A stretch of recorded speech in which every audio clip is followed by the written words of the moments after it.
Halo Gainers, oke, assalamualaikum warahmatullahi wabarakatuh. Balik lagi sama ya. Kita lanjutkan informasi Pi Network-nya, dan di sini sudah ada satu kutipan ya, atau sebuah penggalan sepertinya artikel yang di-share oleh salah seorang Gainers, sepertinya seperti itu. Oke, kita akan masuk di pembahasan antara hubungan ya Vitalik Buterin dan Nicholas Kokkalis, walaupun ya mungkin Pioners juga sudah banyak yang tahu ya, banyak yang tahu bahwasanya Vitalik Buterin itu muridnya Dr. Nicholas Kokkalis ya. Tapi di sini dengan bahasa yang ya sedikit lebih meluas lah seperti itu ya. Tapi bukan itu yang ingin mengadun bahas nanti ya. Oke. Jadi di sini ya, Ethereum mata uang kripto terbesar kedua di dunia. Ya, mungkin maksudnya itu setelah Bitcoin ya. Banyak berutang pondasinya kepada Vitalik Buterin, visioner yang mempelopori platform tersebut. Saat ini bernilai sekitar 3.000 dolar ya per Ethereum. Luar biasa juga itu. Keberhasilan dan pengaruh Ethereum telah memposisikannya sebagai landasan dunia kripto. Namun yang menarik, kebangkitan Ethereum tidak terjadi begitu saja. Buterin sendiri belajar dari dan dibimbing oleh Dr. Nicholas Kokkalis, seorang ilmuwan komputer dan profesor terkemuka yang membimbing Buterin selama pengembangan awal kontrak pintar Ethereum, sebuah teknologi transformatif yang mendefinisikan ulang fungsionalitas blockchain. Oke, jadi di sini artikel atau penggalan artikelnya ya, dan di sini di-share oleh siapa tadi? Crypto Empire ya. Oke, diterjemahkan. Tahukah Anda siapa yang membantu membimbing Vitalik Buterin untuk mengembangkan Ethereum kontrak pintar? Jawaban, Dr. Nicholas Kokkalis, pendiri dan ilmuwan komputer. Jika Vitalik Buterin membangun kekaisaran terbesar kedua kripto, maka Pi bisa menjadi apa? Pikirkanlah tentang hal itu. Oke. Nah, di sini maksud juga nggak nyangka ada Pak Dimas ya. Pi Network is king. Jadi oke, ada yang ingin mengadun bahas atau bisa dikatakannya menambahkan pembahasan soal ini. Mungkin Pioners juga nggak seliar ya, nggak seliar traveling atau pemikiran mengadun. Tapi di sini mengadun mencoba untuk memperluas pembahasan yang disampaikan oleh Crypto Empire ini ya. Jadi ya sudah jelas ya, Vitalik Buterin dan Dr. Nicholas Kokkalis, yaitu murid dan guru atau guru dan murid. Nah, yang jadi pertanyaan ini kita udah mulai mau meluas ya. Yang jadi pertanyaan mengadun di sini ya, Vitalik Buterin kan diajarin sama Dr. Nicholas Kokkalis nih, gitu kan? Dan secara logisnya ya, kenapa sih? Kenapa Vitalik Buterin itu sendiri ya mungkin ya Madun kan nggak mengikuti seberapa banyak ya, seolah-olah menyembunyikan atau merahasiakan siapa Dr. Nicholas Kokkalis ya, itu tidak menyebutnya secara sering-sering lah bisa dikatakan seperti itu, bahwasanya beliau tuh betul-betul dibantu dalam hal mengembangkan Ethereum. Oke, yang kedua ya, kenapa kalau misalkan Ethereum saja yang dibentuk atau diciptakan oleh Vitalik Buterin, Ethereum nih, itu kan dibimbingnya sama Dr. Nicholas Kokkalis, ya kan? Berarti Dr. Nicholas Kokkalis ya, ini sudah jelas ya, konspirasi Satoshi Nakamoto dan Bitcoin itu sebagai beta testnet coin. Oke, beta test coin ya, itu Bitcoin. Nah, mengadun jadi liarnya begini. Di sini kan cuman ada sebuah tweet ya. Nah, tapi ketika mengadun membaca ini kepala mengadun nih, di pikiran mengadun tuh kok kayak kegambar gitu loh. Bagaimana ketika Vitalik Buterin mengerjakan Ethereum, terus di sampingnya ada Dr. Nicholas Kokkalis ya, mengarahkan, terus dia sekaligus juga berdiskusi. Nah, menurut Mang Adun itu ternyata setelah Bitcoin kan ya, Ethereum itu setelah Bitcoin loh. Tuh, karena apa? Bitcoin lebih dulu dong, ya kan? Nah, bolehlah nanti Mang Adun lampirkan di sini ya, Ethereum tuh tahun kapan diciptakannya, dan terus Bitcoin juga tahun kapan ya, karena Mang Adun lagi fokus di sini dulu. Oke, dilampirkan di situ. Nah, jadi ya karena kan Bitcoin sudah menurut banyak informasi dinyatakan gagal lah, karena KYC-nya itu kan nggak aman, masih banyak money laundering, yang akhirnya ya, ini asumsi pribadi Mang Adun ya, tuh Dr. Nicholas Kokalis itu masih penasaran. Ini sepertinya nih gitu kan, Bitcoin udah jelas dinyatakan gagal ya bagi Dr. Nicholas Kokalis. Bukan berarti istilahnya gagal dalam artian Gatot lah, gagal total, enggak, bukan seperti itu. Bagi keinginan apa yang diinginkan oleh Dr. Nicholas Kokalis. Nah, akhirnya ada muridnya ya, Vitalik Buterin itu yang ahli juga di bidangnya ya, khususnya mata uang cryptocurrency seperti itu. Nah, akhirnya dimintalah untuk terus mengeksplor atau melakukan inovasi-inovasi ya itu di dalam proyeknya Ethereum seperti itu.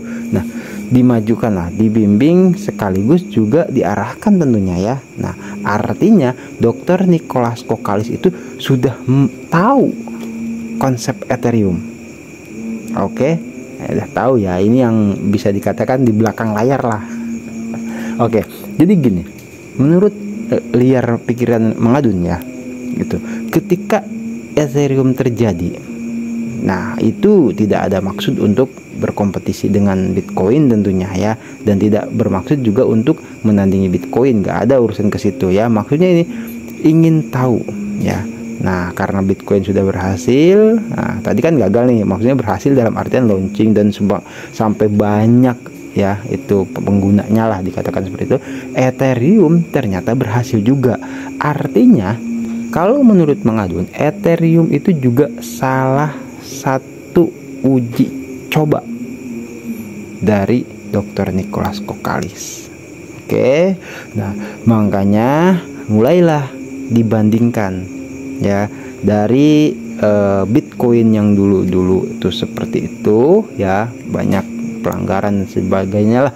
Nah, Ethereum pun nah sekarang terus di cross check sama Dr. Nicholas Kokalis waktu belum menciptakan Pi. Akhirnya dibandingkan di sini, maksudnya dari sisi kelebihannya seperti apa, oke, dan kekurangannya seperti apa.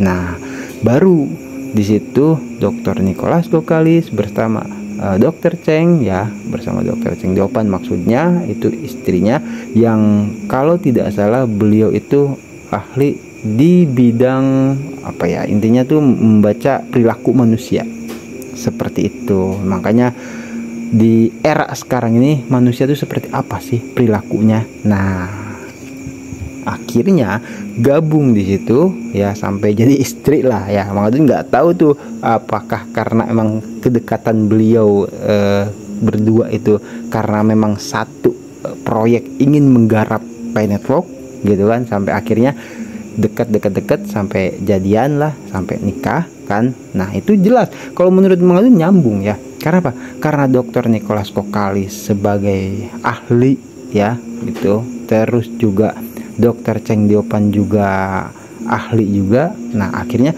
disatukanlah perpaduan yang luar biasa ini, ahli dalam bidang membaca perilaku manusia dan ahli di dalam teknologi blockchain, cryptocurrency seperti itu. Terlahirlah Pi Network.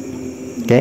Nah, terus ya, karena memang setelah kesini itu Ethereum dan Bitcoin terus meningkat, ketemulah ya, karena seiring berjalannya waktu tuh, oh ternyata manusia itu atau orang-orang itu seperti ini, minatnya begini, terus kecurangannya, kejahatan-kejahatannya seperti ini, seperti itu dan sebagainya, sehingga akhirnya sampai lahirlah yang namanya bermigrasi ke mainnet, atau koin yang sudah ditambang dicek lagi ya penggunanya ini, akunnya lagi, yaitu ya kalau waktu dulu kan enggak langsung jadi aja kayak gitu. Untuk apa? Untuk memastikan supaya betul-betul Pi Network itu menjadi mata uang yang bisa diandalkan secara global, untuk tidak sampai terjadi kebocoran data atau kecurangan dan tindak kejahatan, bahkan sampai ya maaf ya itu sampai terjadi penipuan, money laundry dan sebagainya. Karena apa? Karena jelas KYC yang Pi Network terapkan itu betul-betul ketat banget. Nah, sehingga ya pioner sejati yang lulus KYC itu betul-betul sangat dihargai. Tuh, jadi itulah ya. Karena apa? Ya namanya Pi Network juga bernilai ya kan. Banyak yang bilang gitu, pantes kalau KYC-nya juga susah. Seperti itu. Karena apa? Ini bukan mata uang yang sebelum-sebelumnya gitu. Ini mata uang digital yang benar-benar ingin dijadikan sebagai alat transaksi ya itu di berbagai negara gitu, dan itu memang sudah terjadi. Nah, sehingga akhirnya barulah setelah Dr. Nicholas Kekalis merasa itu kan ini sudah konsep Pi Network terjadi, barulah dibentuk. Karena apa? Secara logikanya gini ya, secara logikanya kalau menurut Mang Adun, kalau memang Bitrinnya saja muridnya gitu, kenapa bukan saat itu juga Dr. Nicholas Kekalis membentuk Pi atau menciptakan Pi? Tidak. Nah, ini yang dari sisi pikiran liar Mang Adun ya, itu loh. Kan bisa saja misalkan udah lu coba ciptakan Ethereum nih, gua ciptakan Pi Network. Tidak berbarengan dengan Ethereum.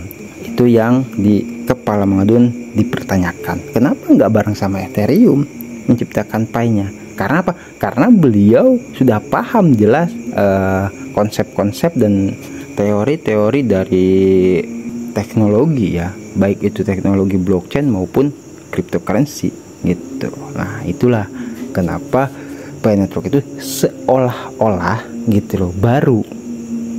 Padahal menurut Mang Adun ya, ini sebenarnya beberapa hari ini udah Mang Adun lihat ya, ada yang mengabarkan perjanjian dengan Donald Trump bahwasanya tahun 2018 gitu kan akan ada mata uang kripto. Itu Mang Adun belum berani share, tapi ya karena artikelnya kan ada memang, cuman Mang Adun lagi tetap mengkaji gitu, kenapa ada kabar seperti itu, perjanjian dengan presiden atau wakil presiden, pokoknya banyak lah ya spekulasi tentang Pi Network. Nah, ini kalau puzzle ini disatukan gitu kan, ini akan menemukan titik terang. Cocok. Karena apa? Karena itu mungkin sudah ada pembicaraan sebelumnya bahwasanya memang lagi akan dibentuk yang namanya mata uang digital secara global. Seperti itu ya. Oke Bioners ya, ini sih ngobrol saja sama Mang Adun mah ya. Jadi buat yang mau nyimak silahkan, yang enggak juga nggak apa-apa. Tapi ini udah sampai akhir video ya. Yang pada intinya kenapa Pi Network itu tidak diciptakan berbarengan dengan Ethereum ya. Padahal jelas ya Dr. Nicholas Kekalis itu kan paham betul kenapa harus muridnya yang menciptakan itu loh Ethereum lebih dulu ya. Ya jawabannya karena semasa Ethereum berjalan itu untuk sebagai ya seperti Bitcoin, cryptocurrency uji coba ya, tetap ditelusuri gitu loh sama Dr. Nicholas Kekalis dari sisi kelebihan dan kekurangannya, sehingga setelah ketahuan kelebihannya seperti apa, kekurangan seperti apa, barulah dirangkum, dibuat konsep Pi Network dan lahirlah Pi Network. Oke, baik Planners ya, Mang Adun pamit undur diri dulu. Nanti kita gaskan lagi di informasi Pi Network yang berikutnya. Wassalamualaikum warahmatullahi wabarakatuh. Sehat selalu, lancar rezeki dan diberkahi dalam setiap urusannya. Thank you, bye bye.